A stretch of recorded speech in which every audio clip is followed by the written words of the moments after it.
What's up, guys? Doug Polk here, and welcome back for another episode of the Doug Polk podcast. Today, we are joined by Bryan Pellegrino, someone that I've known from the world of poker and now in the world of crypto as well.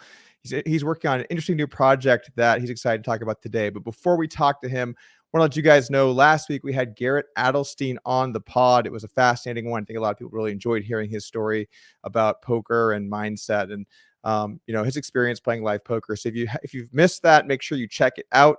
And then we actually have a double header this week. Bart Hansen's going to be joining us on Thursday to talk about Austin poker, some general just living in Austin stuff. We're actually both based out here. And then we're going to talk about World Series of Poker as well as maybe some political betting stuff. So it should be a fun one as well. Okay, with that out of the way, let's go ahead and bring in our guest for the day. We are joined now by entrepreneur and ex heads up sit and go pro player. I don't know. Yeah. Welcome to the pod, man. Thanks for having me. So before we jump into this, we have a lot of different stuff we can talk about today. And I know we have a couple different audiences. We have a crypto audience, we have a poker audience, we have a lot of different people that are going to watch this. So I think for the audience, it's best to split this up. And we'll talk about more crypto stuff here in the first half and poker stuff in the second half, so that if you guys are watching or listening at home, you can kind of tune in where you'd like. You can listen to the whole thing. Of course, that's obviously strongly encouraged, but if you do want to jump around, you'll kind of be able to know where you can hop in and listen to what's most applicable for you. So it should be a good one. But before we jump into crypto stuff, Bryan, what's new, man? How you been? Not much, man. Busy times for sure. Now I would say, you never know what to expect when you're launching a new project, but this has been utter insanity. So it's been in the best possible way, but it has been pure madness for sure. Yeah, this podcast. So originally, when I reached out and I said I wanted to have you on the pod, we had a timeline. It was okay. We'll do end of August, I think, or something like that. And then it was early September. Then it was mid-September. And then I actually delayed it once. So I'll admit that it was partly my fault too. But I've been trying to have you on the podcast for a while here. Obviously, you worked some with Upswing when you did some coverage with the challenge. So we appreciate having you on to talk about that. But kind of going back to talking about the project you're working on now. Why don't you tell us a little bit about it? Yeah. Layer 0 is the name of it. It's an omni-chain messaging protocol. It's basically, there's a bunch of issues right now. We really started because we were trying to build something. We just couldn't build it. We were like messing around. We just tinker a lot in general. We like to build things, and we were trying to solve some problem. There was just like no good way to do what we were trying to do in terms of like communicating between chains. So you have all these chains. You have everybody knows Ethereum, everybody knows Bitcoin, and that's great. You have these kind of main chains, but there's a bunch of other chains now. I'm sure people have heard of Solana and Avalance and sort of like all these other chains that exist. And there's all these growing ecosystems around, and there's no real easy way to communicate between them. You have very narrow bridges where a user can transfer assets, but you don't have really native applications. Even huge applications like SushiSwap are kind of like across 13 different chains, but none of them communicate with each other. None of them share state or do anything. So, that's basically the problem that we're solving is the ability to talk between applications across all these different chains. That's been a problem from, kind of the early days when people think about blockchains, and some of their shortcomings is the ability to interact with multiple chains. And I think that you've seen some projects kind of work in that space. Like I think about ThorChain, as scammy as their marketing is. There's something about ThorChain when I look at it. I remember someone explaining to me what ThorChain was. I'm thinking, okay, that's kind of interesting. And you click on it and then you get all their ads and stuff. And I think, man, this doesn't seem super legit, but they actually are legit, and they're working on atomic swaps. So they use sort of their own token to facilitate swaps. How is that different than what you guys are trying to do when we're talking about working with different blockchains together? Yeah, 100%. And it's really interesting to see some of the communities in crypto are just like so diehard, right? Like Rune is absolutely one of them. And then like Olympus DAO and Link and all these others where people are just like, it's really crazy. It's kind of this religious thing, which is both maybe awesome and a little bit scary at the same time. But ThorChain is specifically focused on the DEX side of things. So they're focused on a swap. You're going to have ETH and you want to go to BTC, and they're going to facilitate that swap by basically doing two swaps where you're going kind of ETH to Rune and then Rune to BTC on the other side. So Rune kind of plays this peg in the middle that allows everything to connect to each other. But Layer 0 doesn't care about a specific application. It's not trying to be a bridge. It's not trying to be a DEX. Those are things that are built on top of Layer 0. So everybody really focuses on strictly value transfer and not on generic messaging. And we are strictly generic messaging. So bridges, DEXs, lending protocols, all of these things, unified governance, like those are things that would be built on top of Layer 0.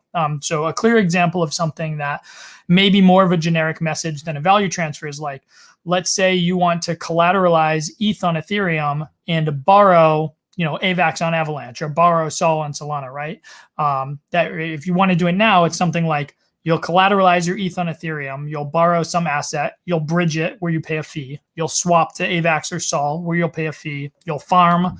You'll swap back, bridge back, repay, unlock your collateral, right? But the ideal world is you collateralize on Ethereum and you send a message and say, hey, I've confirmed the collateral. Just let them borrow directly on that chain. And so, yeah, I think there's a lot of cases where it's not just value transfer, but all of those value transfer cases are things that would be built by somebody on top of Layer 0, where Layer 0 is strictly the messaging layer. Even then, your borrowed asset is going to probably be different than the asset you're going to be farming. So your exposure actually ends up being different, right? So if I deposit Ethereum and then I, withdraw wrap Bitcoin or whatever I'm going to eventually exchange into, or USDT or whatever I'm eventually exchanging into Avalanche, my borrow is still in the asset I borrowed rather than Avalanche itself, because you're not able to borrow Avalanche on that platform. So there's also some exposure concerns there too, I think. That's how the lending protocols work in general, right? Even if you're only on Ethereum and you deposit to Compound or Aave or whatever, you deposit Ethereum and you borrow USDT, or you deposit Ethereum and you borrow wrap BTC. The point at which you get liquidated is when your Ethereum goes below a certain value, right? It's not based on what you're borrowing. It's based on it's a mixture of what you're borrowing and the collateral, basically. Right. But what I'm saying is, by being able to directly borrow on Avalanche's chain, then you may have optionality that you wouldn't have had otherwise, because you can just borrow those native assets on those blockchains. Correct? Yes, yeah, 100%. Whereas on the Ethereum side, like AVAX or Sol, etc., don't exist. You cannot borrow that in Aave Ethereum or Compound Ethereum. Right. That was really the point I was sort of driving at there. So it's going to be difficult here, because I'm in the weeds a bit, but from a coding standpoint, I know nothing. So how can you explain this to maybe a novice? Because I think it's really important with explaining what you're sort of trying to do. If you can't explain it to someone that has no idea, then you need to think about your marketing and your messaging and change it so that people with, just a very brief knowledge base can understand it. Can you kind of walk us through the way that you're trying to attempt this and kind of break it down for people that might not be familiar with what you're trying to do? Yeah, absolutely. So there's like two ways. There's only two ways that everybody does this right now. So this exists in terms of like bridges. All these things exist. And I'll talk about the security side first, because it's really interesting, really important to kind of understand the security properties of how you're transacting across these things. And this is what impacts whether or not applications are going to build on top. So the most common way, 90% plus of all of these exist in something I call a middle chain, which is basically you have these two chains, let's just say Ethereum and Solana, they're atomic in state. So they don't know anything about the outside world. And you have to find a way to get a message from one chain to the other, ideally in the most trustless or trust minimized way. The way that people do that now is they just make their own chain in the middle. They say, you're going to write a transaction from the source chain into that middle chain. It's going to come to some consensus on the validity of that transaction. And then it's going to write a message out. So the important thing there is that it is the one who's signing a message to the destination chain, and it has the ability to write that transaction and kind of lay claim to liquidity there. So the problem with this is that this middle chain, if it ever becomes exploited, even for a very short period of time, it has the ability to just write transactions and lay claim to all liquidity on all sides. So these systems are like typically 10 to 30 validating nodes, maybe $200-300 million bonded, but they're meant to secure tens of billions of dollars of liquidity. And they're trying to become more and more decentralized. So reorgs happen on chains, 51% attacks happen on chain. And that's typically like very expensive. And they have a very clear incentive structure with a mission and everything for why that, we're trying to prevent that.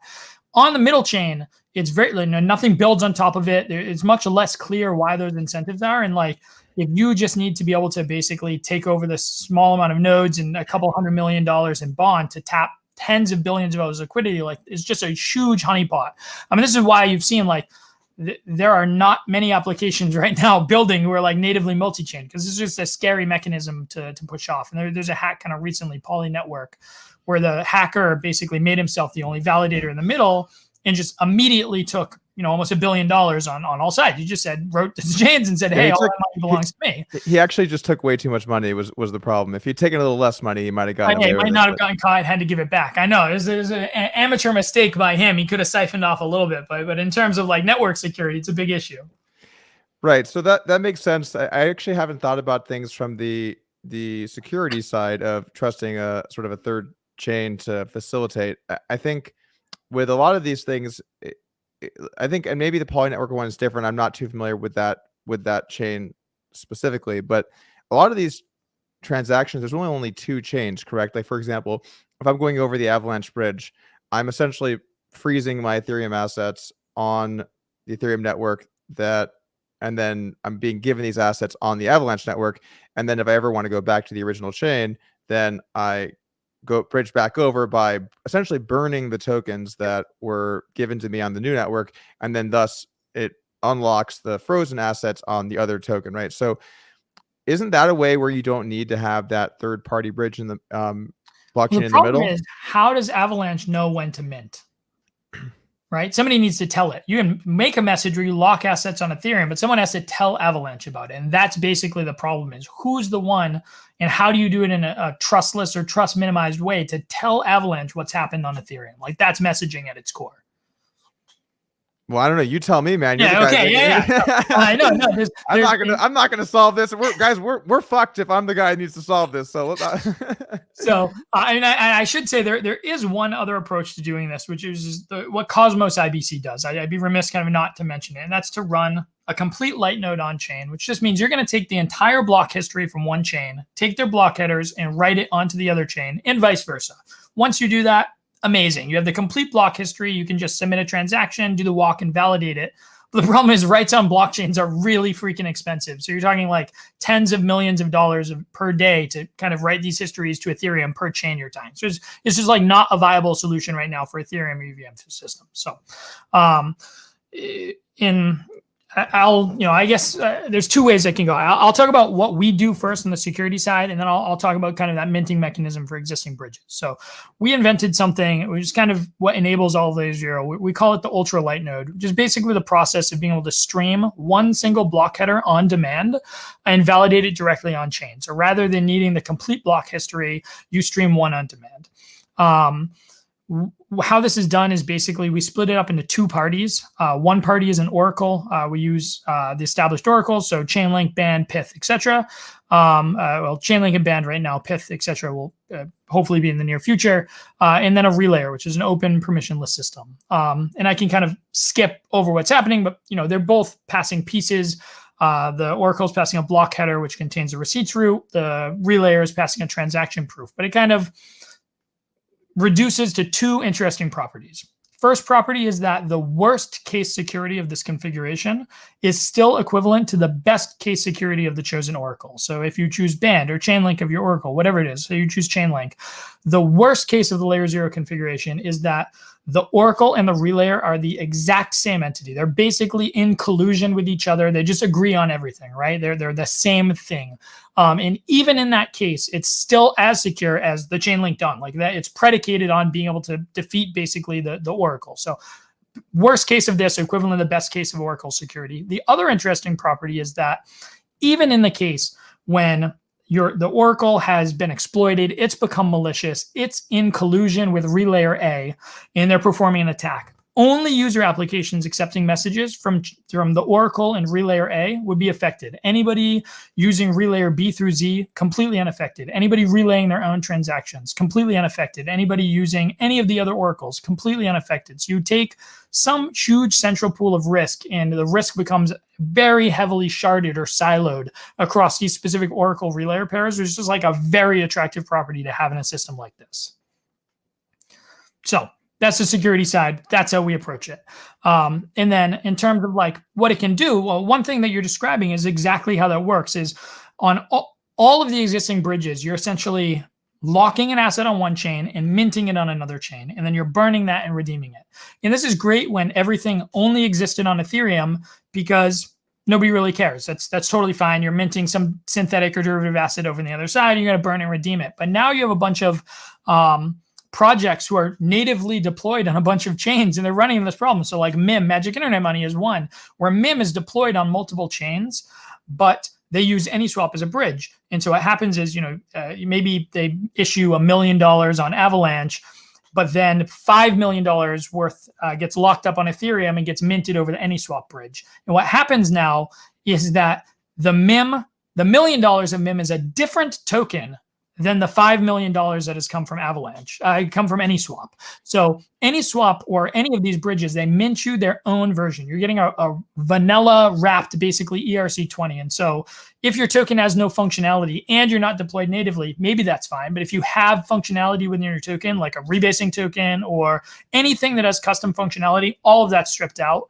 And then now MIM has this problem of like, okay, when we're trying to get accepted as collateral into Aave or into any of these other pools or liquidity pools, like, do we use our real token or do we use the AnySwap token? And it becomes this where each bridge has their own. So like in an ideal state, when you're thinking about bridges, what you would really want is there to be like native MIM on both sides, and you add MIM on Ethereum and subtract MIM over here and vice versa, right? Where you're using the real token. So this issue of like locking and minting and burning and redeeming actually becomes like a pretty significant issue as you move to kind of a multi-chain ecosystem where apps move natively there. Wouldn't that problem only happen if those tokens existed simultaneously on the same blockchain?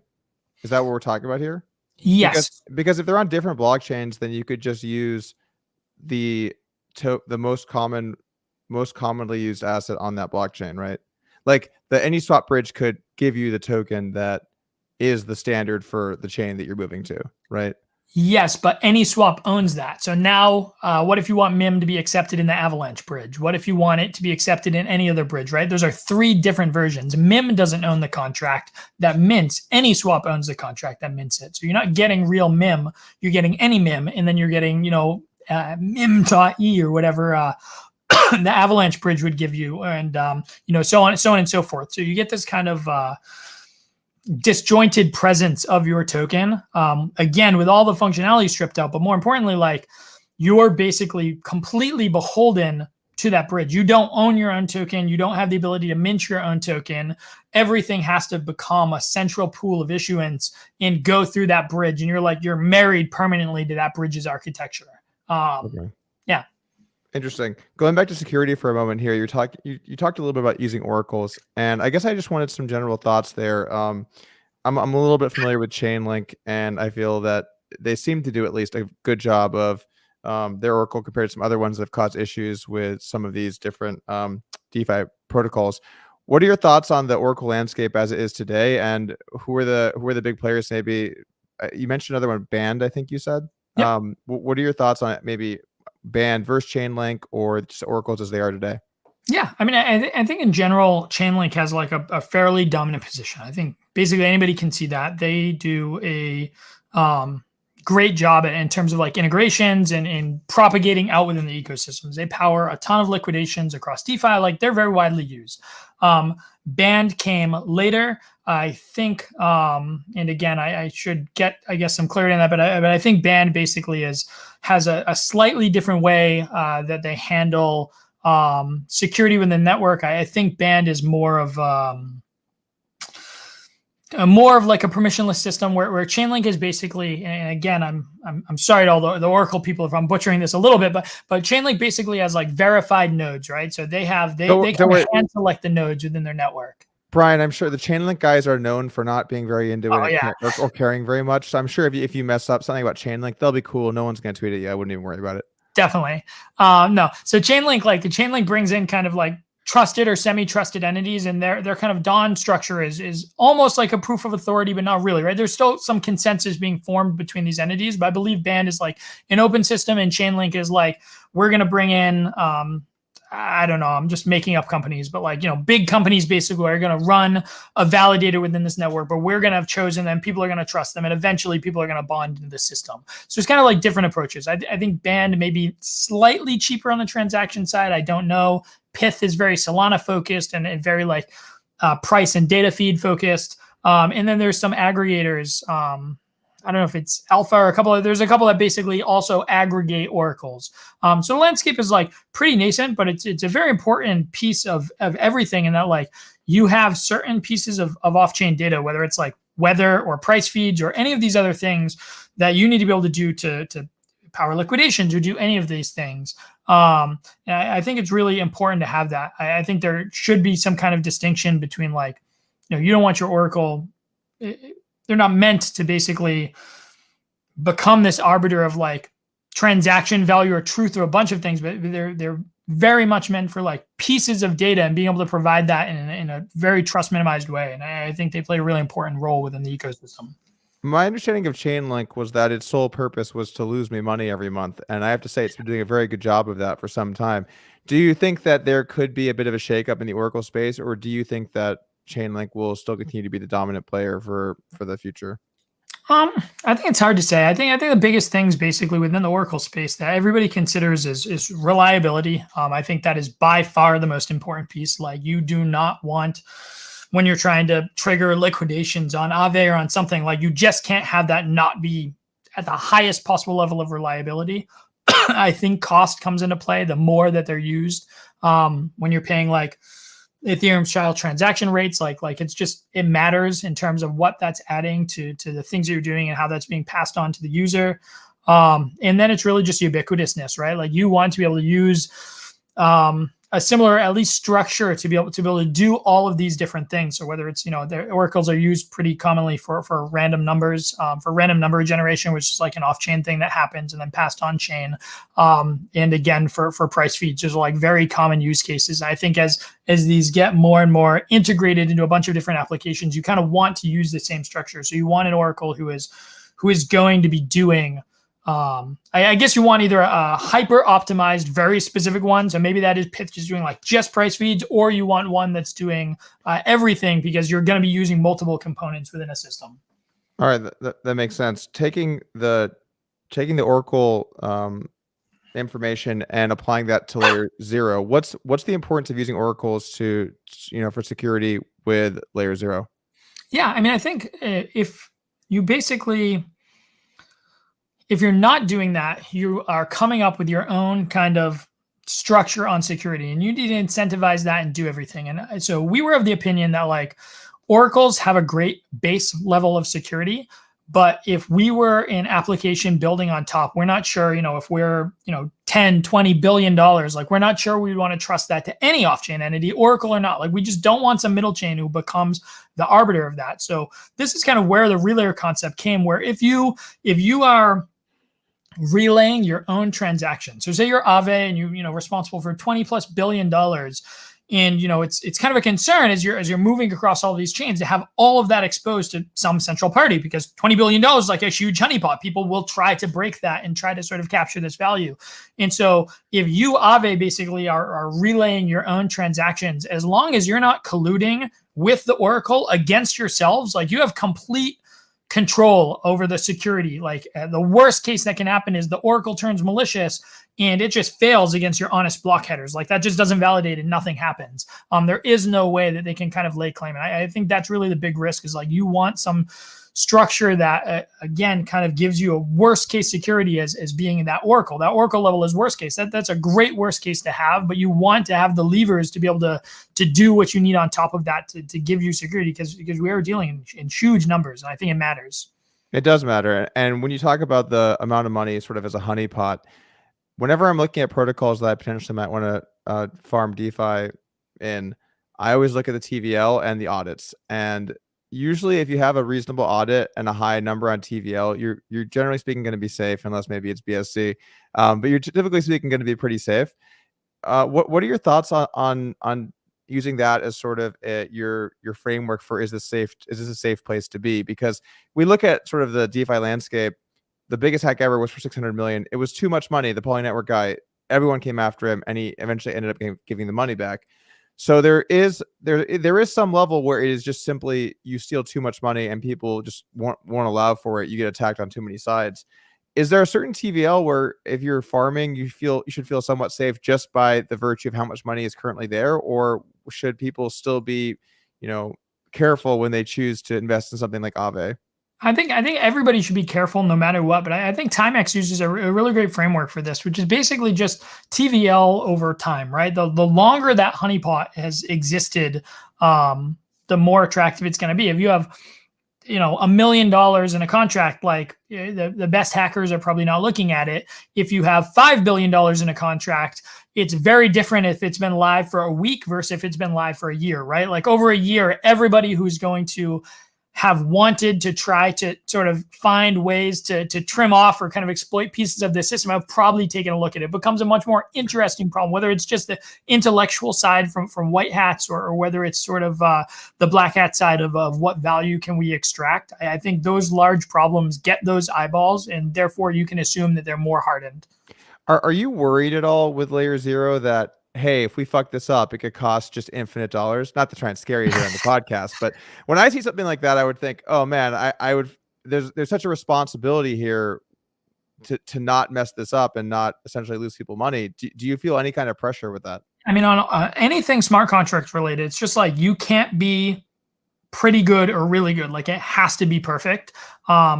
We take security as serious as you possibly can. So, we have written hundreds going on thousands of tests ourselves. We have 3 firms, all very good firms, auditing right now. We're going to be putting up bounties, like incentivizing white hats. It's something we take, again, like we're doing as much as humanly possible. I think with any new protocol, it's just part of it. You have to make it perfect, and you have to kind of try to harden every single side of it, every corner case. And I think we've done a fantastic job of that, but they're just, again, it's just sort of this like time weighted system, where you need the best and most aggressive possible eyeballs on it, trying to break it. So yeah. You've only recently announced that you guys are doing this, and kind of what step are you at now with the business, with the company, and where do you go from here? When can we anticipate this actually launching? I know it's always a bit of a joke sometimes with timelines and development, right? Because you really never know what the timeline might end up looking like. But where are you guys kind of at right now? Yeah, so we're really fortunate in that we just stayed 100% in stealth while we were building. So by the time we announced, all of the core protocol work has been done. We are already under audit on all 3 auditing firms. So, at the completion of those audits, we're basically ready to launch, which is like a 6-week time frame, let's say 8 weeks with kind of back and forth with the auditors. But really we're like, right there. So it wasn't one of these things where we're saying, hey, we're building this thing, pie in the sky, it's going to be ready in like 2023. We just didn't talk about it at all prior to it not being finished. So by the time we announced it, the core protocol was done. Okay, cool. Well, hopefully everything gets approved. The audits come back great, and I can start borrowing using Layer Zero in the very near future. Yep. It'll change the farming landscape. Actually, how do you see this changing the landscape?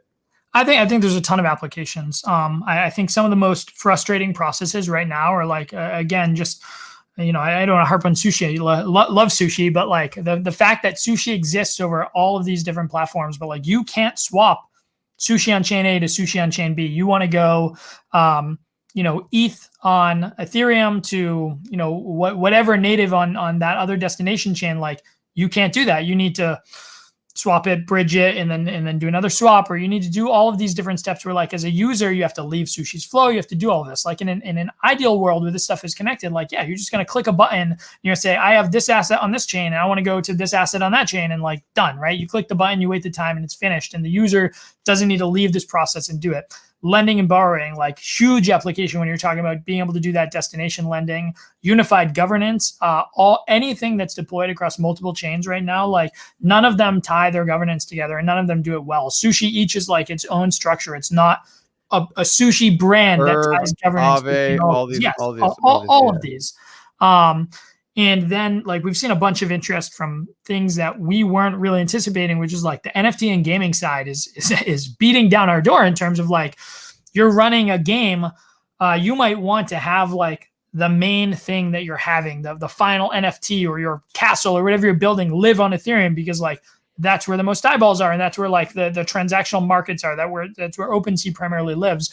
But if it's like a game that you actually play, like you're going to want to offload that play to some other chain. You're not going to be doing $30 per action in the game, right? So you might push that over to whether it's a layer 2 or whether it's any other chain that's high throughput, high transactions, and you play and you do things there and you kind of build, and then you resolve some of that back. There's a lot of interest in that and being able to move NFTs around or move pieces of gaming around across. Basically, what it reduces to, each of these chains have really, some of them less unique, but they're trying to have kind of really unique properties. Some are high throughput, some are high security. There are all these different things that each of them leverage. Some of them are trying to be gasless. And what you want to be able to do as an application at the application layer is take advantage of like the best pieces of each of these. That's really, I would say, any application's goal is leverage each of those chains as an asset, as opposed to like a restricted ecosystem. And it could have an exponential effect here because it's multiplicative, not additive, or it's sort of like if you're able to connect Avalanche and Ethereum and Solana, you're connecting all these chains, the effect that could have in the ecosystem could be. You see where I'm taking this? Like 100%. I mean, I think the question the words escape me. Yeah, no, I definitely agree. I think what it will absolutely do is mean opportunities on chains will become much more heavily paid attention to. Something awesome launches on some new chain, you can now have a lot of inbound easily, whereas before it's very hard to get that inbound. You need to, maybe you're gonna keep your Ethereum, bridge your Ethereum, and then swap on This actually might lower the alpha for people that are sort of getting into these ecosystem plays early, because all of a sudden people can do it much more easily, and you're not making money because you were the first guy to get in there on the bridge, Yeah, so I think you may see kind of peak TVL of certain opportunities go absolutely bananas. But I'm sure there's just a ton of implications we haven't thought through in terms of like how people build around this stuff. Makes sense. Well, I wish you the best of luck with that, and I'm looking forward to seeing how it plays out. The next topic that I wanted to bring us to, so you mentioned NFTs. We've talked about NFTs a bunch in this podcast. I'm sure some people are like, no, please, no more NFTs. Guess what, guys? More NFTs coming right up for you. All right, so tell me about my new thing I'm involved in here, Bryan. I've recently gotten into the wonderful world of women, and I saw that in the avatar. I know. I held out for so long on the NFT train, and then this one, I was talking with Mike about it, Timex about it, and I just thought, you know what, this one just makes sense to me. I feel that women are very underserved in the crypto space in general. I could see this being sort of an iconic project. The art style, I think, is nice. It's clean. I like what they're doing, and I feel it's not insanely overpriced. Sorry, but the CryptoPunks, I get that nothing's ever going to be CryptoPunks. I get that, but we're at a point now where I've made the decision not to invest in CryptoPunks at too many junctures.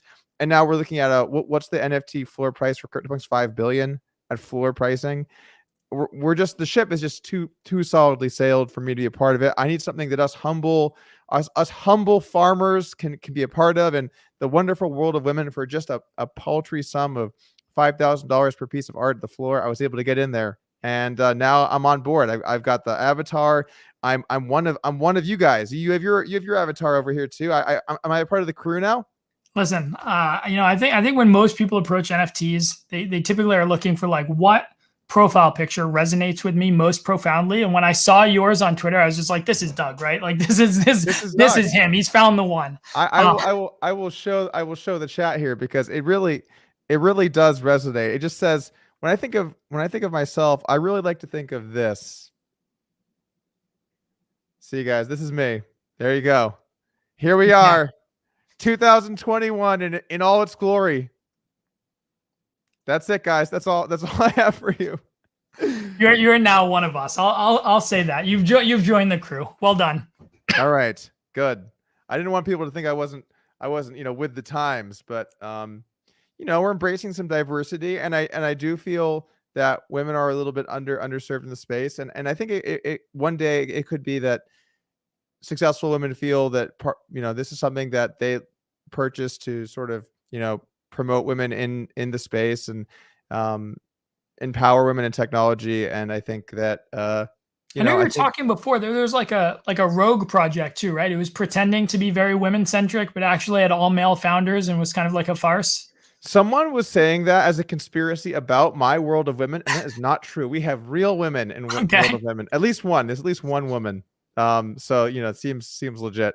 Yeah, I don't know, man. The main thing is I just looked at this and I looked at everything else sort of around it, and it looked like I think it has substance and it has meaning. And I think in a bear market, people will hold on to their World of Women more than they're going to hold on to their, sorry, man, pudgy penguins or whatever else they're involved in. And that's your current avatar, right? You got a little pudgy penguin going on. Yeah.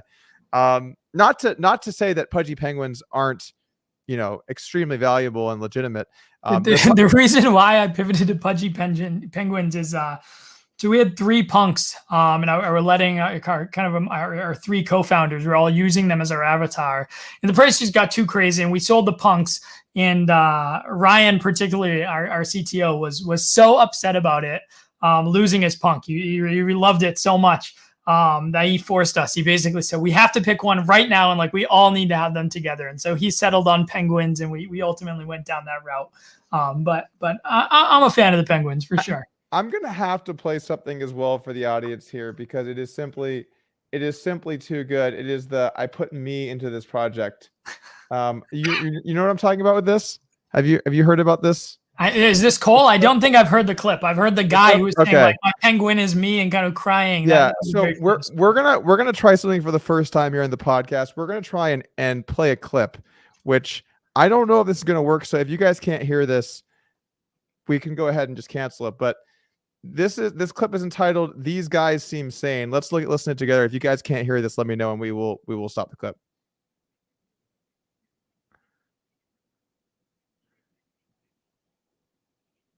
I can't hear it at the very least. Okay, let's see if this works. Can I add sound? Nope, I can't. This is a good segue. You listen to it with the audience. I've been drinking this massive bottle of water. I'm going to run to the bathroom. So you play your 2 minutes. I'll be right back. Can I listen? Maybe I shouldn't be messing with sounds in the middle of the podcast. Let me see. Can you guys hear this now? Can't hear? Okay, can we hear this now?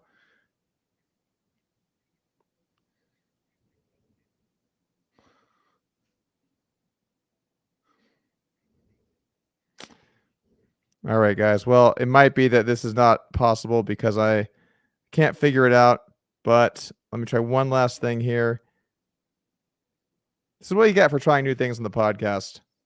This is what you get for being live. A lot of lessons are being learned. Oh, what about this? Nope, that doesn't work. Such is life. Maybe this. Hold on. One last time, maybe, for the road. That doesn't work. Audio. I don't think that's going to work either.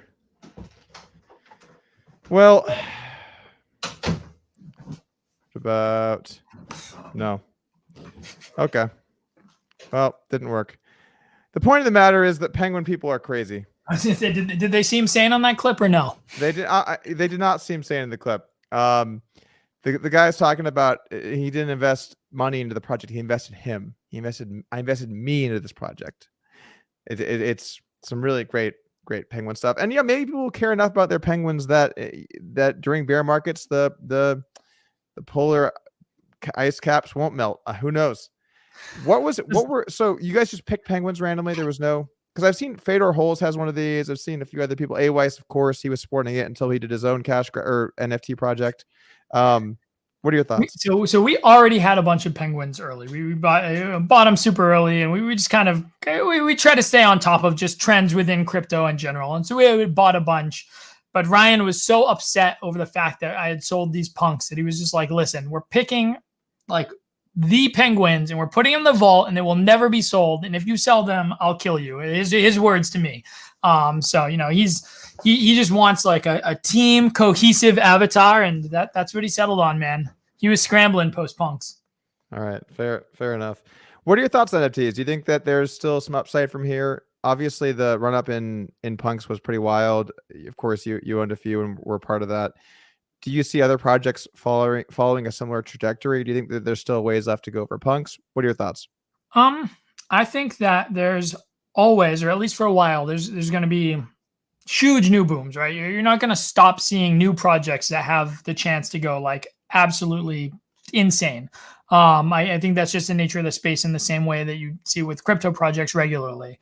That said, I think, 99% of what gets minted on a daily basis is probably trending towards zero over time, in the same way that, most of the stuff did in 2012 through or 2013 through now.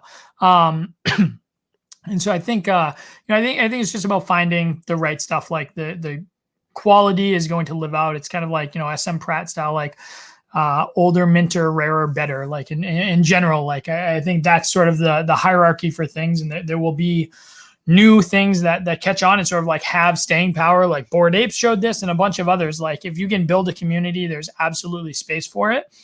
And I think in terms of upside, if you're somebody who has like, I shouldn't say that. I don't want anybody going out and like spending their last money on NFT, but in terms of like asymmetric upside, it's been a really wild industry. I think I've known more people over the last like 6 months who have turned small amounts, like, $1,000 or $10,000 into 7-figure amounts than I even remember through like the majority of the crypto bull runs. Like NFTs have just been ridiculous.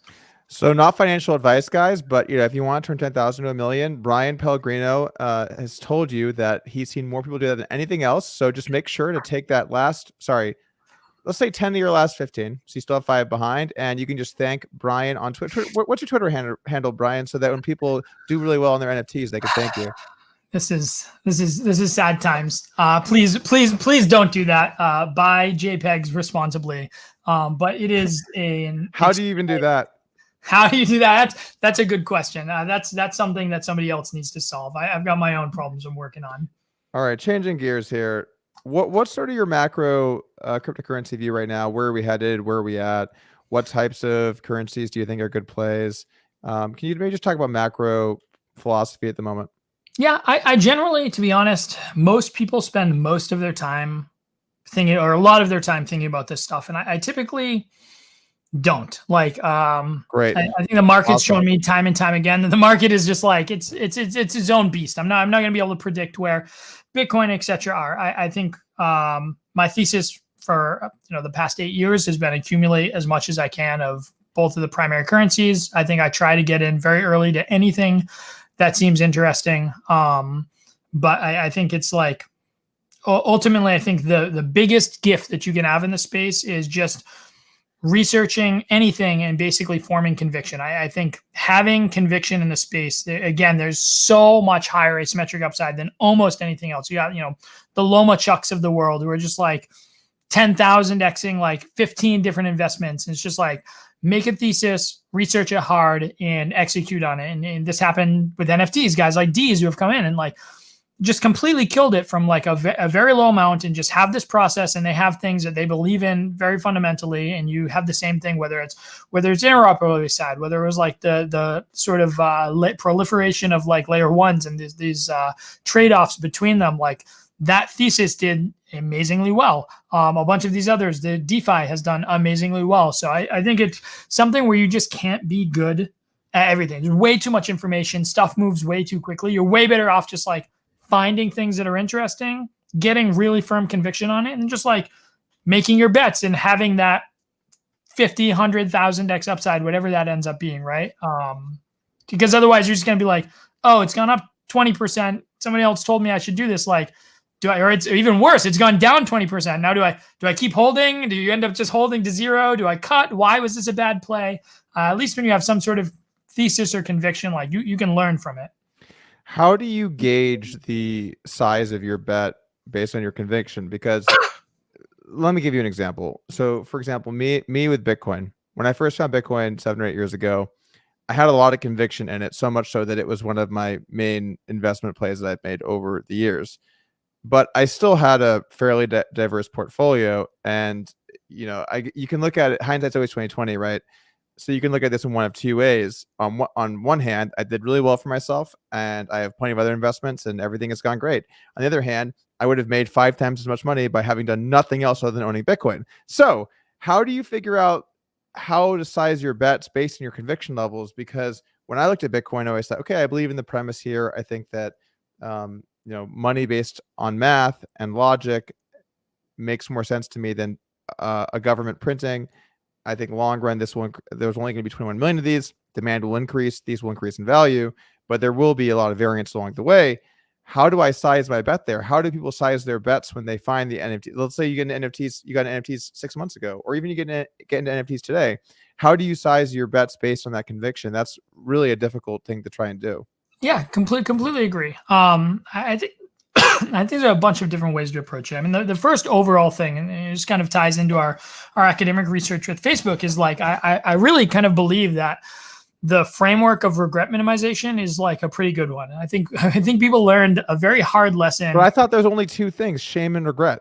Yeah, exactly. I feel like 2017 taught people, or 2018 rather, taught people like some very hard lessons that like optimizing for upside is great when everything just goes completely vertical, but like needing to deal in minimizing regret at some point becomes really important. And I think this was the matter for me with punks. Like, do I think punks could go much higher than they were? Yes. Like, would I buy a hoodie punk? You know, I sold my hoodie punk for like 350 ETH, whatever it was, 1.2 million or something at the time.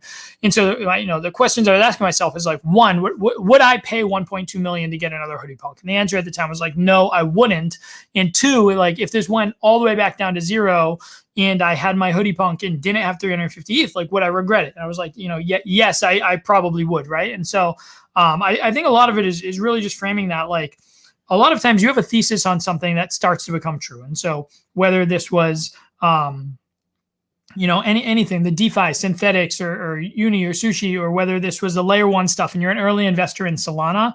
And I think there's like a clear case of like, if this thesis comes true, it's the same for Bitcoin, right? When we're buying Bitcoin at 10 or 100 or $1,000, right? The thesis was like, oh, if this plays out how we think it will, then the upside is that Bitcoin is like $100,000 or $1 million or whatever. And the question kind of becomes is, the closer you get to that goal, like where do you start to change that, right? Like your upside becomes much less asymmetric. Like your thesis has played out and is starting to play out, and you don't want to cut that too early. But at the same time, like where is the point? So for sizing in general, I think like the way I do it personally is probably 50 to 70% of my portfolio now, which is probably the most responsible it's ever been, is kind of sized responsibly with just like the primary stuff I really have no issue holding forever. And then everything else is just like as high of beta as I can possibly get, or things that I want to make this bet on super long term. So like this was deploying money into NFTs, whether it's punks or art blocks. This was deploying money into like the early Avalanche ecosystem stuff, and all these other things that are just like if the market goes up, I think this is going to wildly outperform. And a lot of times that ends up becoming a larger chunk of your portfolio. But I kind of think in a responsible stance, you shouldn't really be more than, let's say, 30% in anything that you see as kind of like that high beta risk profile thing. What are your thoughts on Avalanche and what they're doing there, and basically their DeFi incentives program? I think the most natural parallel you can draw is what happened with Polygon. I expect that we're going to continue to see what happened there play out on the Avalanche ecosystem. When did you first get involved, and what are your thoughts on where Avalanche is today? Yeah. Timing, I don't know. I sort of lose track of time, but I guess when Joe was like 30 cents was when I got involved. So however long ago that was, somebody can check a chart.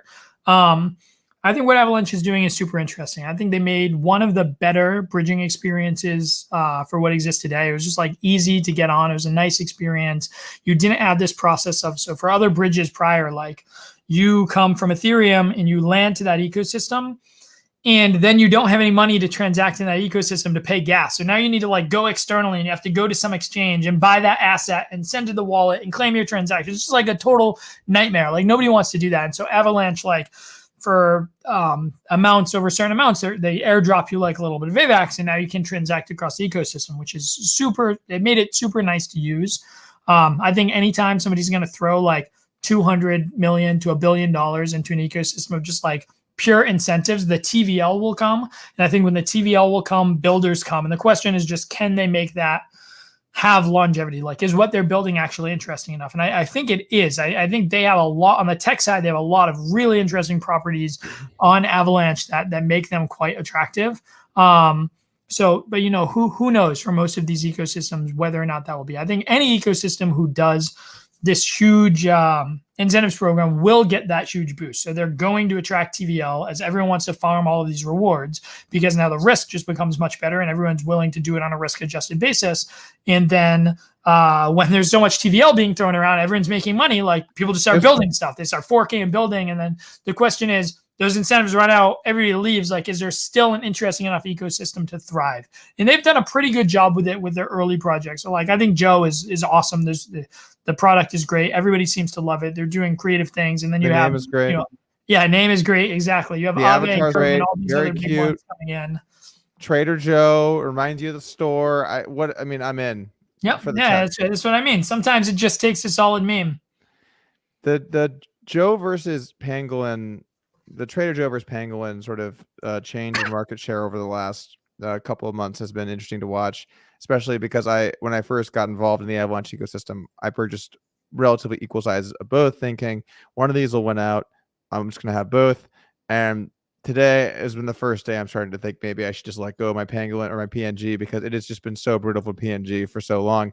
And at least what Pangolin had going for it beforehand was that it actually still did better on the larger trades. So, for example, if you were going to go ETH to Avalanche, then you get a better rate on Pangolin. And honestly, Joe's even beating them there now. So the question becomes, how can Pangolin make some moves to sort of revert, plug the leaks in the sinking ship? I don't know. I'm still going to probably hold some, but yeah, I downgraded my position a little bit today, and it'll be interesting to see how that plays out. So when you talk about these chains after the DeFi incentive program starts to end, because that's really long term what we have to think about, where does that leave the chain? And with Matic right now, I can't think of a currency in the top 20. Sorry, it's down to 21 now. That I would be less thrilled to own today than Matic. I mean, I guess there's a few. There's definitely a few other ones. You could always own some Ripple. Ripple tried and true, but you'd have to pay me a pretty good rate to own some Matic, because what's going to happen to Matic as ETH scaling solutions come into play, Arbitrum becomes more widespread, ETH 2.0 ends up coming out down the road, other chains have their incentive programs. Where does that leave Matic in the mix there?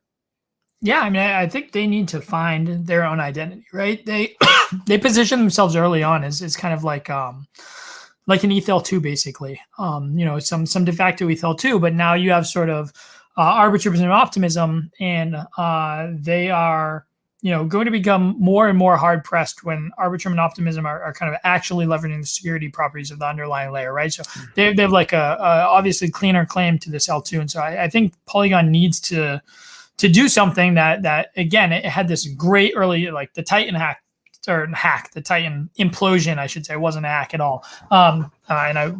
It may be destined to happen with the way it was constructed. But where are the regulators though, Bryan? Where are the regulators? What is it? Wrench in the thing in the spoke. So I think they need to do something interesting, creative. They attracted a ton of TVL early. They had those builders, and the TVL is left now, and they have to get people building something that is interesting or have some property that differentiates them between the Avalanches and the Arbitrums and Optimisms. And I think that's a big order, but I think any layer one chain is going to need to do that. Any primary chain. It'll be interesting to see what all of these chains start to do as they find ways to kind of differentiate themselves internally. This is one of my favorite memes of the year. I'd put this in the top 10, I think, in terms of just the overall amount of LOLs that I got from this meme existing. This is just, I unfortunately not going to give credit to whoever made it, because it's just the image itself. But this was Mark Cuban's experience getting the DeFi, guys. If you're listening, we're showing an image on the screen right now. Basically, Mark Cuban launched into some super scammy DeFi stuff, swung for the fences on the biggest possible return he could, got scammed, and made some comments about regulators needing to get in here and help protect people. So I think he's taking like a more hardline stance on that too. I think he's really become more entrenched in certain aspects of this need harder regulation. Well, otherwise, Bryan, who's going to protect him from people like himself? I mean, the 3.5 trillion % APY is hard to pass up, Doug, to be fair. Seems legit. If someone said, "Hey man, you want 3.5 trillion APY?" Do you not? It's true. You could, and speaking of memes, I'm still upset. I'm still upset that I couldn't get a Trader Joe. There's one meme that I love that the very beginning, this was when Joe was like 40 cents. I used both products. And I was like, I don't really like Pangolin. I switched it all to Joe. And right as Joe was about to flip in Pangolin, there's this famous gif of Mario riding Yoshi, and he's jumping to kind of the finish line, and he kicks down the Yoshi and does a flip, flips him off, and kind of hits the winning thing. And I wanted somebody to put Trader Joe on the Mario and the Pangolin on the Yoshi as they pass them, but nobody ever built it. I was really disappointed in the Trader Joe community. So maybe somebody will do that for me one day. Maybe we just need more money in DeFi incentives to make that happen.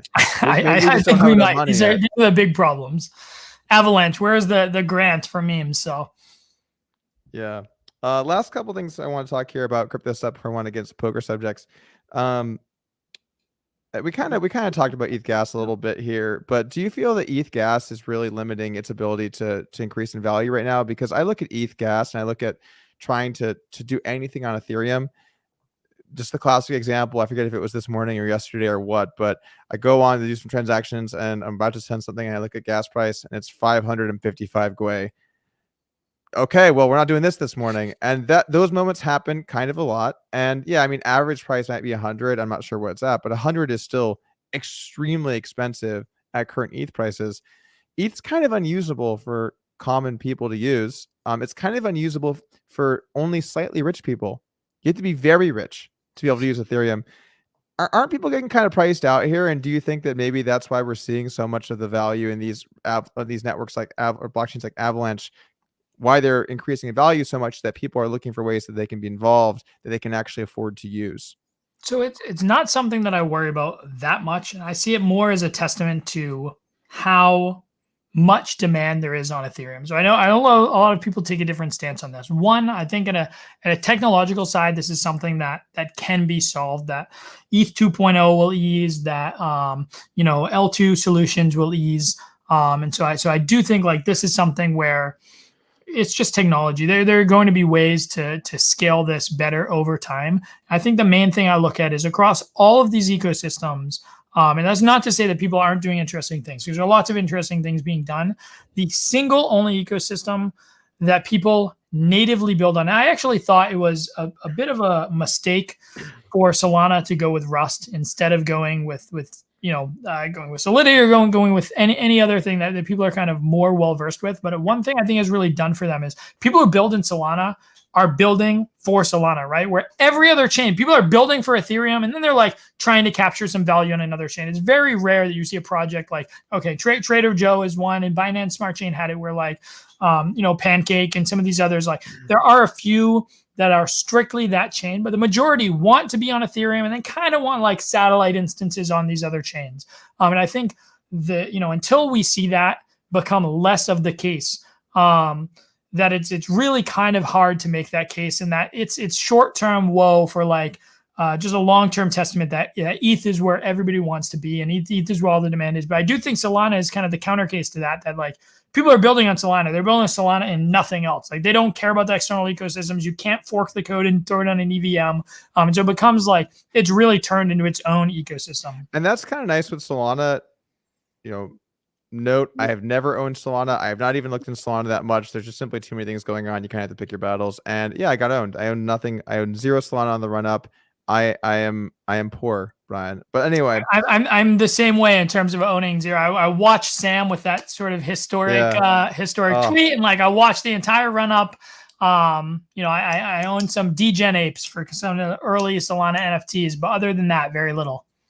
Right. So with Solana, and because the programming language is different, you actually don't just have a million different forks of the same thing, which is kind of nice. Because it was cute, I think, when we first started seeing some of these forks of the same thing, and then there was more of them, and then there were so many, and then everything was a fork. And now you don't have to worry as much about unaudited forked code that's the exact same thing because it's programmed in a different language. But yeah, of course, then now you need specialized people that are familiar with this language instead of the other main ones. So obviously it's going to come at cost.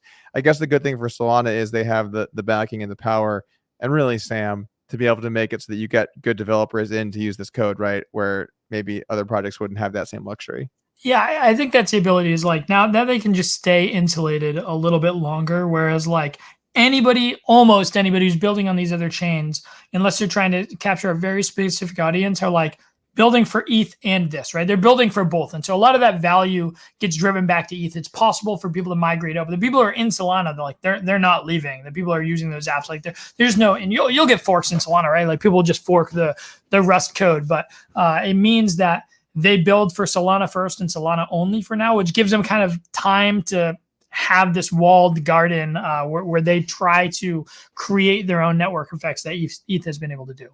I hate when people use the term ETH killer because it gets used a million times and has never killed ETH and probably won't. But do you think that there's room for Solana to still continue to grow from here? And does that have some kind of impact on Ethereum's long-term value? Can these things coexist peacefully? Where do you think? Funny story. I heard the other day, and I never knew this, that ETH killer was actually coined by somebody in the Ethereum sort of foundation marketing side. And it sort of very hardened Ethereum's position early on that it wasn't actually anybody else was setting out to be an ETH killer. It was something coined by them and sort of made everything seem like second best. And really, there's a lot of reasons why, but really helped entrench their position, which I thought was just like fascinating, the sort of like marketing psyops that goes on. Interesting.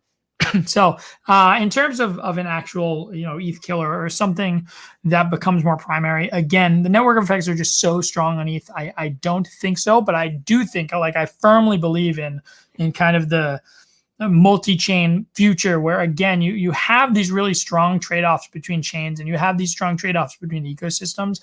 And I do think applications will look to leverage different things for different chains. Just like when we write code or when we do anything, like, you just have different properties between programming languages where, like, you want to do something fast and easy, or for one part of this thing, you're going to use a different language than when you're trying to like write custom kernels in CUDA because you're trying to like grind out every single ounce of speed that you can get, right? And I think the chains are very similar where like developers are going to want certain aspects of their application that have extremely high throughput, and then other ones to care more about the security or whatever else. So, yeah, I think we'll see a very similar proliferation. All right. Bryan Pellegrino quote, "If you don't care about security, use Solana." Okay, let's move on to poker. No, I kid. All right, so let's talk about some of the Negreanu challenge, or my challenge, or whoever's challenge. For people that don't know, I actually worked with Bryan and his team. You guys were my tech guys, basically. Got me all my ranges, all my questions that I had. Anytime I needed you guys to run all the flops, you guys were there for me. We did some really tedious shit, and I mainly have to say thank you to Caleb, who's not here obviously, but he's one of Bryan's guys. Caleb, every day for the first few months of that thing, I was just, let me get some new ranges, let me get some new sizes, let me get this, let me get that, and he obviously spent a lot of hours just helping me. So definitely appreciate all the work that you guys put in. What were your thoughts on the challenge? How do you feel? I felt it went pretty good. What do you think? Yeah, I mean, obviously, I think it went great. Poor Caleb. First of all, he's really like the glue that holds Ryan and Caleb together. So Caleb is a co-founder in Layer Zero as well, and like Ryan and I are very pie in the sky. We do a lot of the architecture. We do a lot of that, and then like Caleb gets left being the glue. So, we'll write all this code and do architecture. And it's like, Caleb, like, you need to write like 500 tests for this, like, go. And so, yeah, Caleb is the one who ended up sort of doing all of the nitty gritty, like doing this stuff for Doug in the day-to-day. But Caleb's amazing.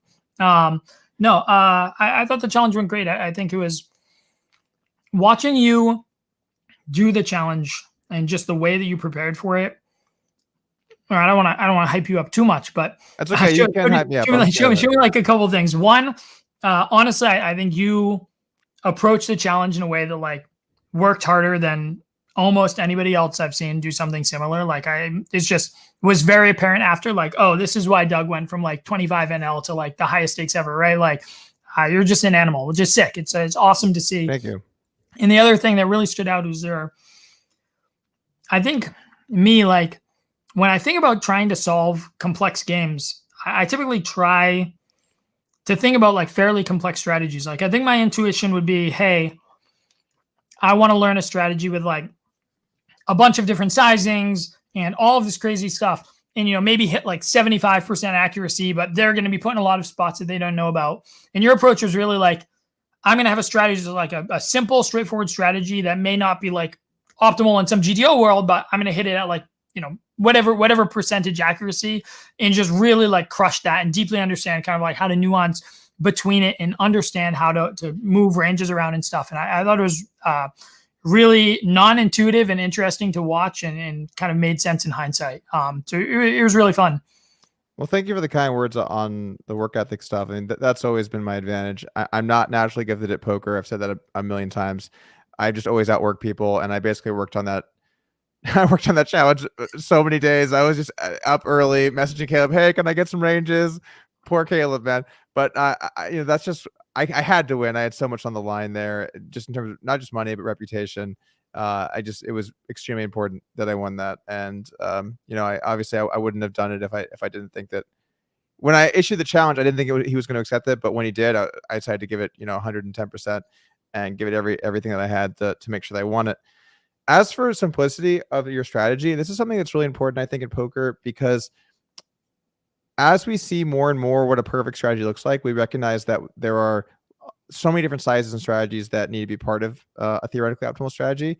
But the reality is that the complexity grows by so much when you add in these lines. And so, for example, one thing that we did was we looked for optimal flop sizes, basically in all spots for optimal size and frequencies. And rather than splitting on the flop, I would just use single size for basically everything. There was some theory about pot stuff out of position on certain boards where I think I played around with some using two sizes, but primarily just went single size and everything. And you actually do not lose that much value doing that. If you ran the sim on what you lose doing two sizes versus one, is actually pretty comparable, your overall value. But now, rather than having to think about what is check single size or small size, big size, and then if you take small size or big size or check or whatever it is, thinking about next street, what do I have? And then trying to think about that. And then you end up in all these lines where you really don't know how much of what you have. I know what I have. I know that this combo bets about fourth the time on the flop, or bets 75% or whatever it would be. And so I was able to way more fine tune and really dive in specifically into the complexities of that strategy. Even though it's a more simple one, I could execute it with a much higher level of precision. And that's kind of always in my strategy in poker, because people try and do strategies that are just way too complicated for what they're able to do. And the end result is that they do them badly. Poker is very hard. And if there's a very small EV difference between the perfect strategy and a slightly suboptimal one, but one is way more simple, I'm taking the more simple one every time because I'm realistic. I'm going to make errors, and I would rather limit my errors and then do a strat and have a strategy that is almost as good. Now, there are spots you have to split. For example, on the river, in position and out of position, you need small and big. You just lose too much value if you don't have check small and big in your strategy.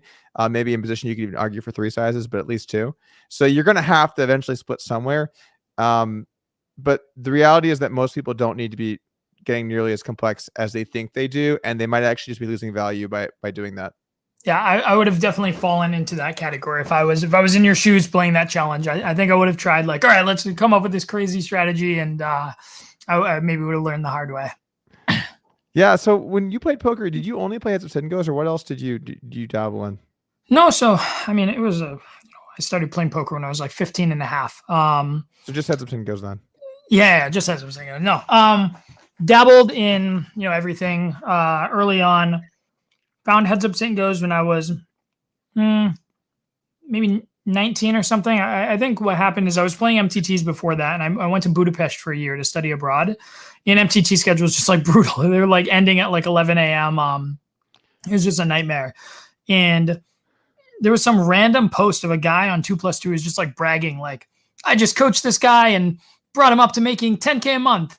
And I had never even used 2+2. I don't even know how I found this post. And I just like ended up messaging him randomly, but like, hey, like, would you consider like coaching me as well? And he's like, yeah, we're going to play heads up sit and goes.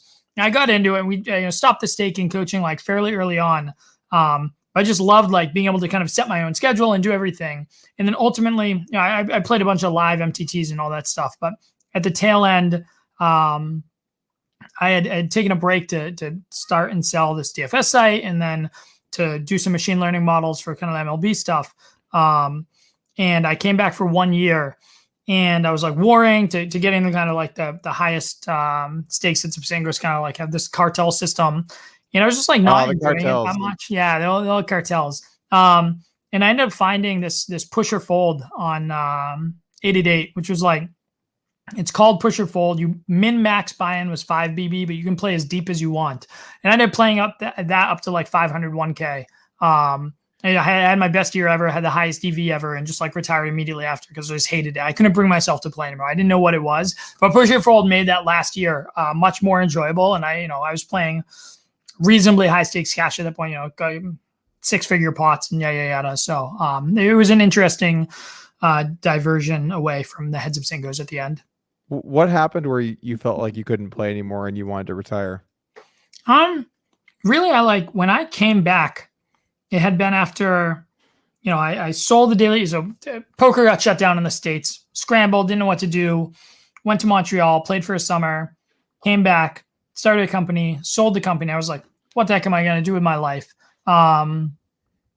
Came back and started just like trying to get back into like, okay, I guess I'm going to basically stopgap poker here. So started to play over that year, found this, and I just I couldn't find the joy in it at all again. I think what actually happened was, prior to that, everybody cared about the money. I had all these friends who they got to a certain level of heads up and go, and they're making 50K a year, 100K a year, 200K a year, and they'd just be like, they'd stop. Like that's good enough for them. They've done it. And I just never cared about the money at all. All that I cared about was playing people better than me. So I was notorious for just warring nonstop. I just didn't care. I wanted to play better people. I was just always worrying when everyone's like, you're costing yourself so much money. And in that final year, the beginning was really exciting as I was warring to get on those things, trying to play the highest stakes. But it was the first time where I actually got to the highest stakes of all of this stuff. And just nobody would play me anymore, right? I think the only person who would give me 501K action was True Teller, unless there's a fish, is 6-max structure. So it's just classic. Yeah, exactly. So it's just it went from this really interesting, challenging, intellectual pursuit where I would just always have up 3 to 6 tables at all time, just trying to play constantly, to I would sit around all day and have to have my sound cranked up super loud and just wait across 50 lobbies and wait for a fish to sit. And then you just play this mindless fish and just wait for them to make mistakes. And it was just my highest earning potential, but so non-stimulating intellectually. Yeah. And I don't know. I literally felt like I was just this mindless monkey just clicking buttons. I just hated it. Yeah. And heads up poker is like that. It becomes, you just sit all the tables and you wait and you hope to get some action. And then once in a while you get a bite at your bigger tables. And then how those tables go is going to very much, maybe not as much as heads up goes, but definitely in cash, is going to very much determine how the rest of your month goes. And if you run good, it's a good month. You run bad, it's a bad month. Then it's back to waiting just for hours on end. And the fun part about heads up Singos is if you forget or anything happens, your internet goes down, somebody just sits you and blinds you out on all 50 lobbies at a time. So it's just your entire month is just well, maybe I won't disconnect next month. So it's lovely. It's gotta hurt. I assume that's happened to you then, right? Oh yeah, definitely. You have awful. 2 or 3 internet connections and yeah.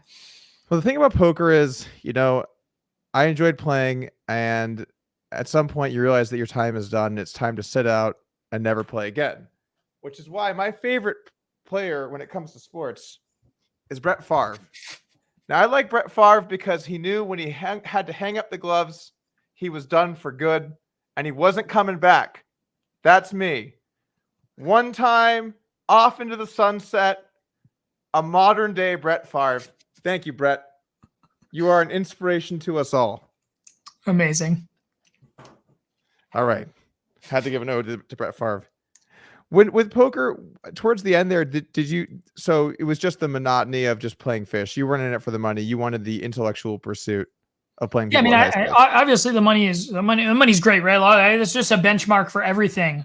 But it's it wasn't. If I could have just warred good players and made good money, that's what I wanted to do. I'd still be playing. If it was just play fish and make even better money, there's no interest. Okay, fair. What are your thoughts on AI in poker? Where do you think things are at today? How far they've come? Maybe you could talk a little about your project too. Yeah.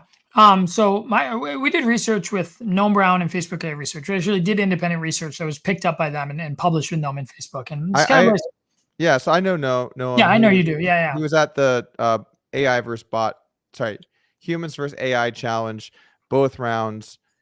I met him in the first one. Well, actually, I saw him there both times, but the second one I didn't play. I only played in the first. By the way, Humanity won in the first one. I played. Humanity did in the second. I sat out. I'm just saying, Humanity, you know, if you need a guy, maybe I'm your guy. I don't know. Yeah, no, I mean, those are both amazing. That was like, those what really got everybody interested, I think, in the spaces. This was like, there's a very long-standing kind of feud of research between University of Alberta and Carnegie Mellon. And, you know, University of Alberta solved limit hold'em. They were like one of the first ones to do that. And then Gnome came and like Carnegie Mellon started putting out like really interesting stuff. And Gnome had Liberatus, and then he had Clodico and DeepMind, or rather, sorry, University of Alberta, which eventually that team kind of became a part of DeepMind, put out DeepStack, which is a totally different architecture, kind of like reinforcement learning and neural nets, as opposed to Gnome's more just active solving and kind of partial tree solving, which is they're like very orthogonal in terms of how they're approaching it. They're kind of doing the same thing, but in very different manners. And this just originally DeepMind's work, that's what actually turned me on to AI in the beginning. Before I did my work with the MLB teams and the machine learning stuff, was DeepMind released this video of like this Atari AI playing Atari games, right? It was beating Pong and playing all these things, just like learning on its own. It didn't know anything, just pixels on a screen, and progressively made itself better. I thought it was a fascinating concept. And I looked for a long time into how to apply reinforcement learning into a bunch of different fields.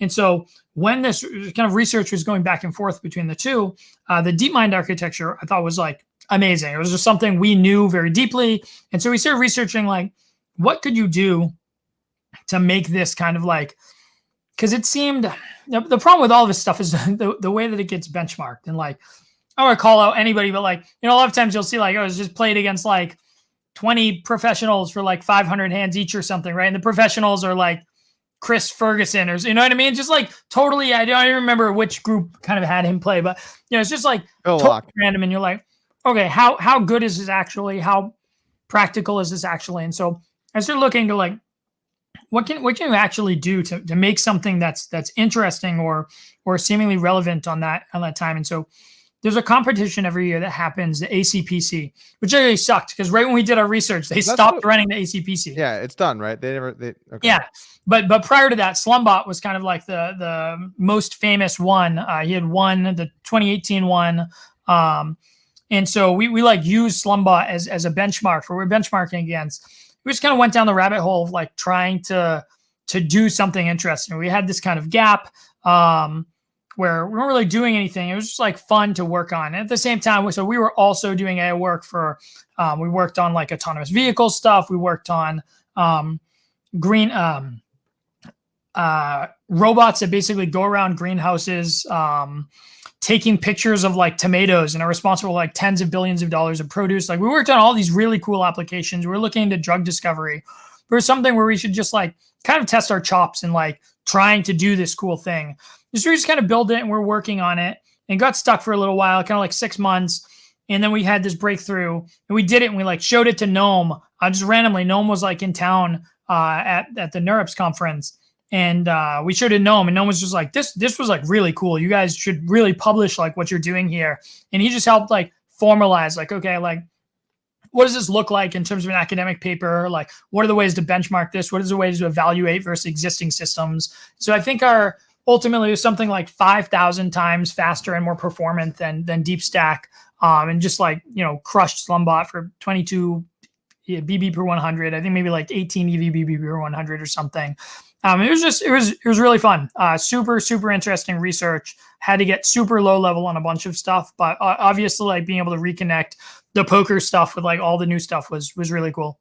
It was cool getting to go through that sample as well, because I was familiar with a lot of the bot stuff from when I went and played. I researched the bots just to kind of see what they were doing and the play that they would use. And before playing Negrano, I wanted to see all the stats that you guys had from that competition to kind of see if mine lined up similarly. It's a little bit different because those hands were 200 big blinds deep, and obviously we play 100 blinds deep, but it kind of worked out because we played a lot of 200 blind deep poker in the challenge, so there was some opportunity to get to see that happen. A lot of interesting stuff that your bot was doing that I think that if a common person saw would say, what the hell is going on? Like, for example, queens, not always just a standard re-raise versus 3-bet or 4-bet. A lot of times you're going to be fighting that hand, which I think is very much not the status quo. I mean, it might be today online. I'm not sure how good people are, but it feels very weird because your hand can kind of clearly get some value by worse hands, but maybe it just wins more some of the time by taking this line, or I don't know if it protects your range in some way or what basically, I don't know the whys, but I know the whats. And when I got some of those initial ranges, I remember when you first sent them, I said, hey, Caleb, we got some problems here. It's saying queens is a flat about, a third of the time. And it's got to be an error. And he's like, let me check. And no, I think this is good. And I'm like, no, it's not, Caleb. Don't worry. It's not good. Queens isn't a call. And you're going through all the stuff. So we got to this point where it was, no, this isn't wrong. I thought, okay, well, we're going to play some weird ass hands. And then some really weird stuff happens when you have hands like queens and jacks and some of your strong hands in there when you flat 4-bets. And I was occasionally trapping some aces, kings too, where in 4-bet pots, you end up with some leads on some boards when you run the ranges. And so there were a lot of hands where I would flat and lead the flop and people were thinking, what's Doug doing? I've never seen these weird leads.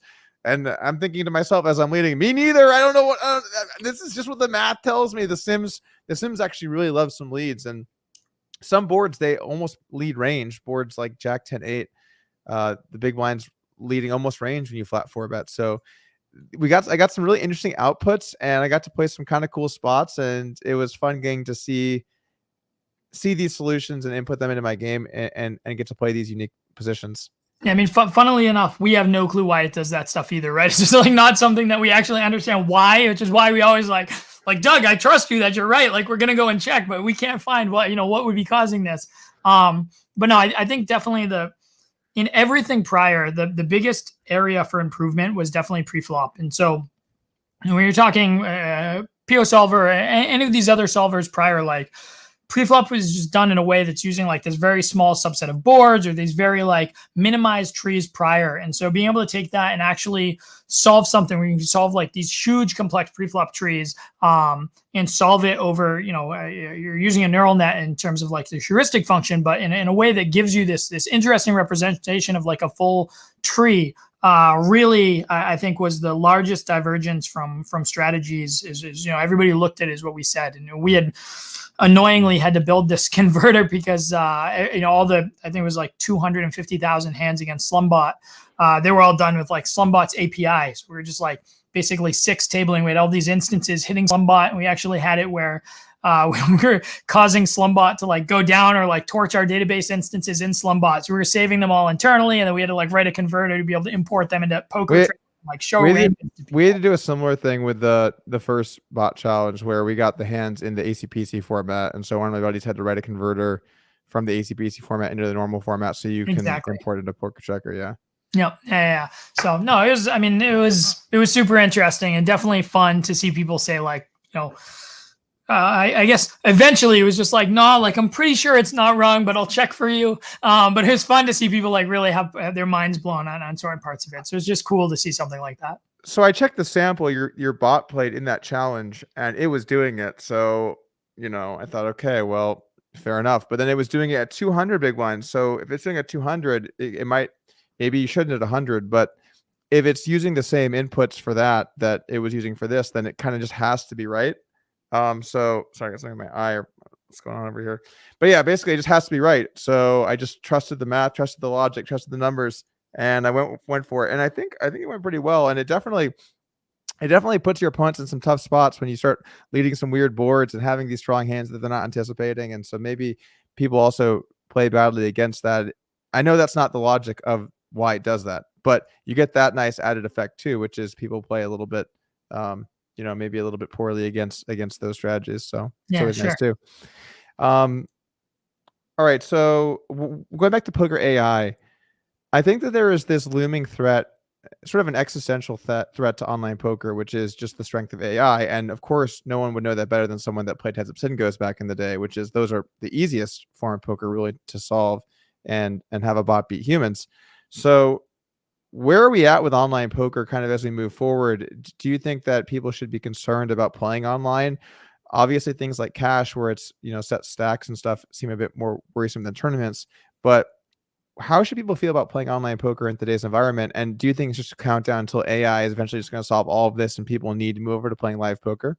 I mean, the question, like, I think the most interesting, well, not most, but chess is an obvious parallel, right? Where like no human can beat any of the chess bots now. But chess just does a very good job of being able to determine when somebody is playing as a bot, right? Chess still has this huge and thriving ecosystem, and there's tournaments, but it's not like every single game is played for money. And when it's like that, it's a lot harder to police. One thing I think in the online ecosystem is that most sites don't care about security. No matter what they want you to say, they do not care. And we know this because we reached out to some sites and we're like, hey, we made this thing that would be pretty easy for you to detect some of this stuff. And they were just all like, no. Honestly, most sites just don't care. At the end of the day, maybe bots aren't good enough yet that, maybe they don't care because they're pretty good, but they just like generate a lot of volume and the site's raking and the site's just like whatever. Who knows? I think some sites obviously care more than others for sure.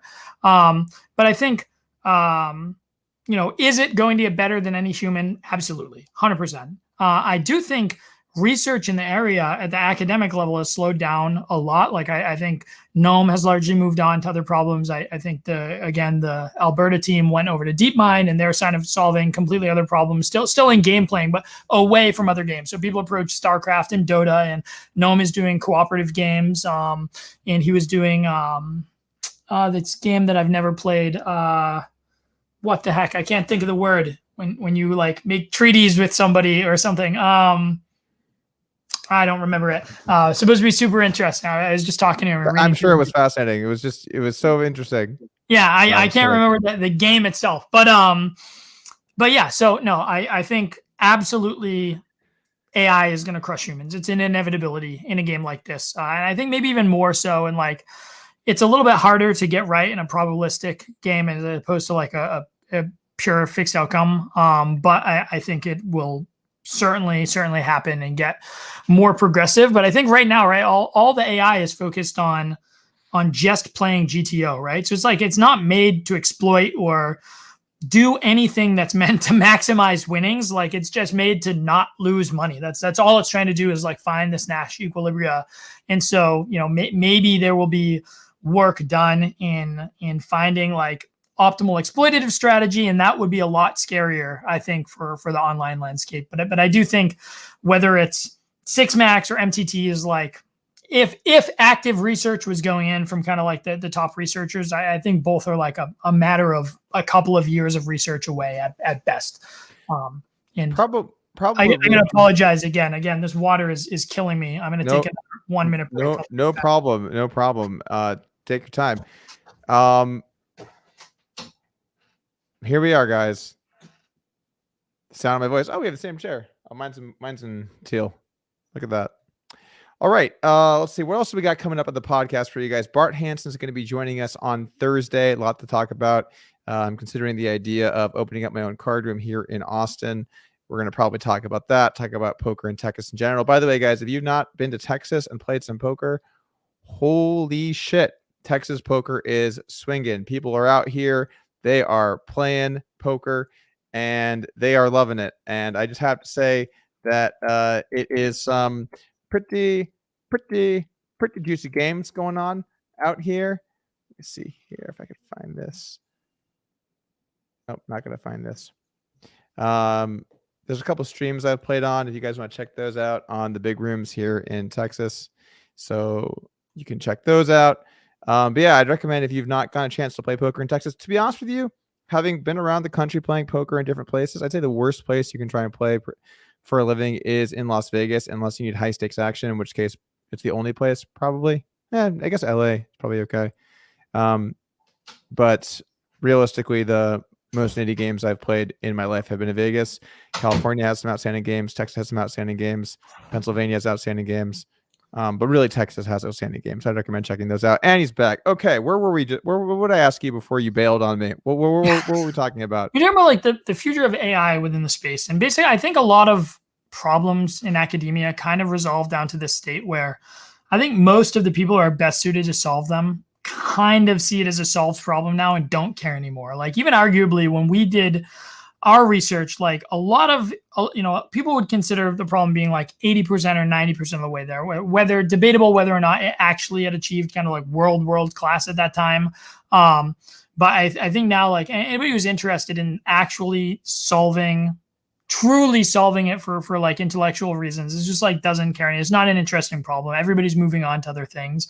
And so it's going to progress slower because there aren't kind of, I would say the brightest people. Academics aren't always necessarily. Whoa. I don't know if I'm still live. I'm here solo running the show. I don't know if Doug wants to hear this. There he is. He's back. I accidentally pressed my side mouse button and it went back and just took me out of the studio. Wow. I'm glad that didn't close. You were doing the show, huh? I solo act for all of 8 seconds. Okay, sorry. Go ahead. No, so I don't want to say smarter. So it's not like academics are always, a lot of people in industry are brilliant and work on application of problems, but you just academics like live and breathe. That's literally the only thing they're working on is solving and optimizing that problem or making some technological breakthrough on it or algorithmic breakthrough on it. And I think that's just gone away. So you do have people who are incentivized to keep doing that. So PO Solver and Monkey Solver, is that the other one? Monker Solver, and a couple of the others, right? Like these guys sell it as a product and they've productized it. But a lot of that now, I think there are cool other games. Maybe they're trying to do PLO or other things, 6 max. But I think a lot of it is more like how do we appeal to a user base and make it accessible versus like solve the problem in the hardest or best possible way or truest possible way, I should say. There are still going to be people motivated by money, though. And 100%. If you find if there are people that are smart enough and able to make something that can beat other people for money on the internet, they'll probably do so.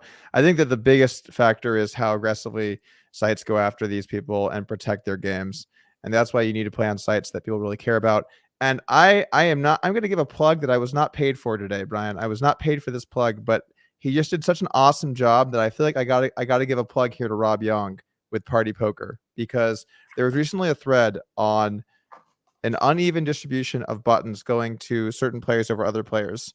And I got hit up by several different people about it. And I told Rob, and Rob instantly responded, "We're on this." And then he's just sending me, "Okay, this is what's going on and this." And then it was just page after page of notes. "Here's what we're doing now. Here's what we're looking at this. And we haven't found this, but I think it might be this." And he's just going through. And this guy lost sleep at night trying to figure out why you as a pro weren't getting a fair amount of buttons. And it seems like it's probably okay.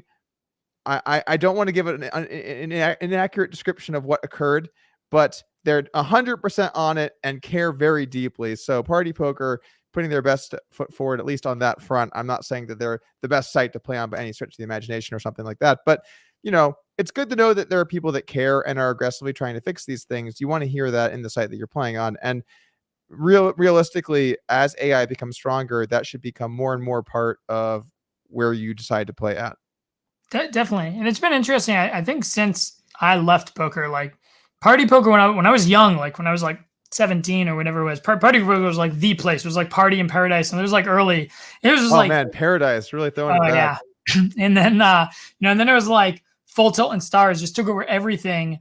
And like when I left poker, that's kind of how it was. Like, Full Tilt obviously not, but like Stars just kind of ran the show and everything else was secondary. And it seems like as streamers started going, like Party sponsored a lot of streamers and really carved out kind of a foothold for themselves there. So it's pretty cool to see them kind of actively pursuing that side of things. And Rob seems obviously really active on Twitter and just like generally trying to be part of the broader community. It was like not something Stars has ever cared about or done well at all.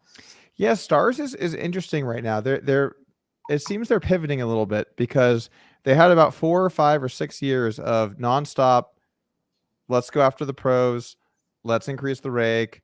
Let's remove the rake back. Let's get rid of the ambassadors. More rake is better. Yeah, more rake is better, of course, tried and true. So they had many, many years of that. And then now it seems that they're realizing, oh, they had their first day as not the biggest site in terms of total tables. I think a couple months ago, I forgot who I think number one might have been GG Poker. I forget who it was. And all of a sudden, you know what? Maybe we'll roll out some rewards programs. Oh wow, guys, nice job! You only realized 6 years late that hey, pro poker players are poker players too. And I've had this problem with sites and with how they treat professionals from the get-go, which is you kind of need the dream of poker that people can one day play for a living and play high stakes and do well. And you shouldn't feel like a criminal that you're making money in the game that you're paying to play on this site. Of course, we need to be aggressive in the way that you deal with pros that, you know, angle shoot or take grimy edges like buttoning people or sitting at your tables when they know that you've disconnected from the internet. But at the same time, we should still be, you know, happy that there are professionals that can make money playing the game, because it shows that the game is beatable. The game can be beaten for money and winnings, and that's something that we should look up to. And so I think that now finally we're seeing PokerStars roll out some incentives. Maybe they're not going that far, but they're at least saying, we recognize that maybe perhaps people should get a little money back when they play here. And it's funny to see this little bit of a turn. I wonder if this is going to shift the direction of the company moving forward. Which is interesting because they were like kind of pioneering in terms of like Supernova Elite system being like, they were kind of selling that dream of like, listen, you have all of these tiers, and like if you are the hardest possible grinder, you can like aspire to this. You're going to get a huge amount back. You're going to get all these rewards. You had these guys who were kind of buying their Porsches with, you know, FPP and like all of these things. Classic, and, like, the SNE Porsche. Yeah. Porsche. Like, you know, it really, I think had so much, just such a strong network effect of like anybody who was going to pursue that at all would put 100% of their volume on stars, or like the very large majority of it. And then they did away with it, and you had all this fragmentation start happening where guys were just like, all right, I'm just going to sit the best lobbies everywhere and do whatever I can. And then they just sort of let stars was just like rewards. Who needs them? It became the worst place to play basically for the higher stakes, because you got no rake back at high stakes and you only had to play the actual best regulars in the world. So, you know, that seems beatable. It's just you, OTB Red Baron, Linus Love, and high rake for high stakes. Good luck. Let me know how that goes for you. I'm sure you're going to do just great in those games. I am glad to hear that they are going back a little bit towards paying people back money. And I hope that, you know, I hope that they can continue to go that direction. It's always good to have competition in the marketplace. And maybe that's really what this boiled down to, was when they bought Full Tilt and there wasn't even a clear number two. They just had such a gap on the next company that maybe they didn't really care. And then you had Party Poker kind of come up, and GG Poker comes out of nowhere, and you have all these competitors now. Maybe they're sensing some, not even sensing, they're seeing their numbers drop and go to their competitors. It's always healthy for you, the customer, to have competition amongst the businesses where you might patron. So yeah, definitely good to see that. Okay, a couple last topics here, and then we can call it a day. You going to head to the World Series of Poker this year? Going to stop by? I wanted to. They're playing the highest ever heads-up event. So it's a 25K heads-up event, which they've never had. They've always had as a 10K prior, I think. I think it would be the first year as a 25K. So I really wanted to get out there to play it. But I've got a 4-month-old daughter, which is my third child, and every time, thank you. Each time I leave my wife with 3 now. Right when it was 1, she's like, "Whatever, just go do whatever you want." 1's so easy. 2 is like, there's a bit of chaos. 3, freaking madness, right? So anytime that I leave is, I need to make sure I'm surgical about it. So I'm going to Dubai next month, and I'm going to speak at a conference in Lisbon in November. And so I think I'm going to skip the WSOP in order to save myself and my marriage. But I did really want to get out to play that event, and you know, hopefully within the next year or two, I'll get out and play some. You're putting your family in front of the World Series of Poker. You would not make a good poker player. I know, man. Tragic. What are you going to speak at in Dubai? I'm not speaking at Dubai. Dubai is just like a crypto thing that's happening. I'm speaking in Lisbon at Solana Breakpoint, which is kind of like the big Solana conference happening over there. And I think ETH Lisbon is right before it. Maybe I'll try to do both, but likely just Breakpoint at this point. Right. That reminds me of your Solana comment quote. doesn't have very good security or something like that. I forget what it was. Yeah, word for word. You got it. Oh, no, there you go. Nice. Okay, perfect. Okay, that sounds fun. I wish you the best of luck on that speech. And it's kind of it here for me, man. Anything you wanna talk about here before we close out? Thank you for coming on today. I mean, thanks for having me. Obviously, big fan of the podcast, and happy to just jump on. No, I don't think anything from my end. Great conversation. Happy to get to finally, like, again, I'm the kind of person who just likes to like talk about what I'm building. I like to be out and like work in public kind of thing. So building for 6 to 8 months in complete stealth was torture for me. And even now we have a paper that another paper we're publishing, another couple of things we're releasing that has been very, very, like, I've even postponed some other podcast appearances in specific crypto space. We're like, why don't we just wait till I can talk about everything? Cause I'll slip up and do it. But no, thanks so much for having me. Yeah, no problem. You do get really passionate about it and kind of hard to understand because you throw a lot of terms very quickly. And I'm at least sort of around it. So I'm okay. I sort of know what we're talking about. And then you lose me a little bit. But then I can tell for some of the casual viewers in the chat, they're a multi-chain what? So, you got to try and break it down for the viewers. And I think we did a good job of that today. So, thank you for coming on and talking about what you're passionate about. And I thought it was a good conversation today too. Awesome. Yeah. Apologies to anybody if I was, waving my hands and throwing concepts around. But where can people follow you at? I'm at PrimordialAA on Twitter, or you can look at, layer 0_labs, layer0.network. You'll be able to find me pretty easily. So, yeah. All right.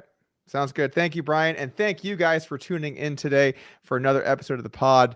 We're going to be joined on Thursday by Bart Hansen. If you're new to the podcast, you're just checking it out today, make sure you subscribe. Guys, we've been growing. We have lots of great guests. If you want to see this podcast grow and thrive in the online ecosystem, make sure to hit the subscribe button. It goes a long way towards showing us that you like what we're putting out here on the channel.